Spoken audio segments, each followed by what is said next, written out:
Hello.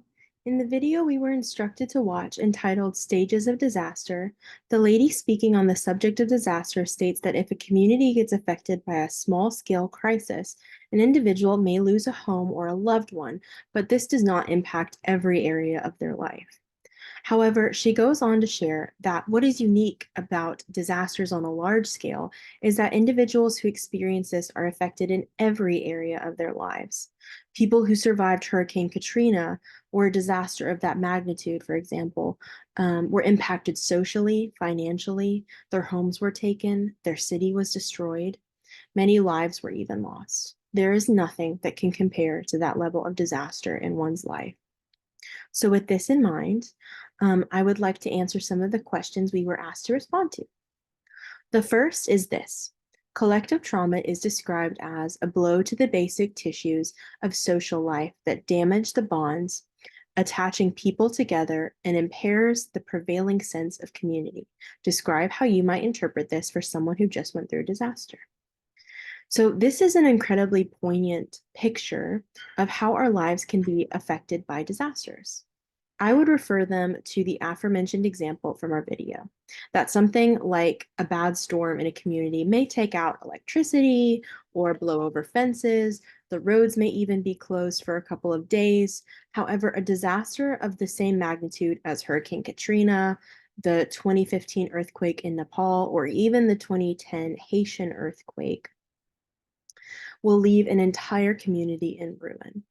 If we think of a community like a body, then a large-scale disaster is like a bullet which tears through the tissue and leaves permanent damage to the pre-existing systems. Our tissues hold our bones and our bodies together. In the same way, jobs, physical structures like buildings, stores, agricultural structures, traffic systems, and other aspects of community like people, houses, all of these make up the body of a community. When a disaster strikes, it tears at the tissues, leaving damage to the community as a whole. So that's how I would describe that to someone going through disaster like that. The second question was, what kind of impact may the stress of going through a disaster have on one's mental well-being? Well, a large-scale disaster will likely lead to a phenomenon known as collective trauma, as described in the previous question. Collective trauma is a result of a disaster so grand that it strips away all sense of normalcy. People's lives are changed to such a degree that normal becomes unrecognizable. People who experience trauma to this degree may eventually deal with anxiety, depression, or even PTSD, like our Fundamentals of Crisis Counseling textbook outlines. Our third and final question given to us by our professor was this.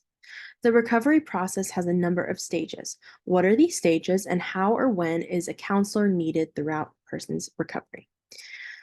The video covers the 6 stages of disaster response. The first stage is known as pre-disaster. And the lady in the video says that many people don't even consider this necessarily like a stage, but it is to an extent. Pre-disaster is the time when people are not thinking of disaster at all. They're just living their normal everyday lives. They're going to work, they're going to school, they're maybe picking up groceries, taking their dog for a walk. That's like pre-disaster, just our normal, right? The second is the next, and this is like the really, really scary one. The next is the actual disaster. This stage could take minutes, such as like the 2015 earthquake in Nepal, or it could take a prolonged period of time, like what happened in Katrina, or to a smaller scale, what happened in Houston with Hurricane Harvey. That took the hurricanes came over and it just stayed, like the rains just kept falling, and that's why it was kind of a prolonged period of time. The third stage is the heroic phase, where the country or even the world comes to the aid of a place in need. Efforts are made by people and organizations to help triage the damage caused to the area and the people impacted by disaster. The fourth stage is called the honeymoon phase, which is kind of silly, but it is. The community may feel like everything is going to eventually be all right because of all the money coming in and the amount of support being extended by the outside world and people and organizations. The fifth stage is the disillusionment phase. I'm so sorry.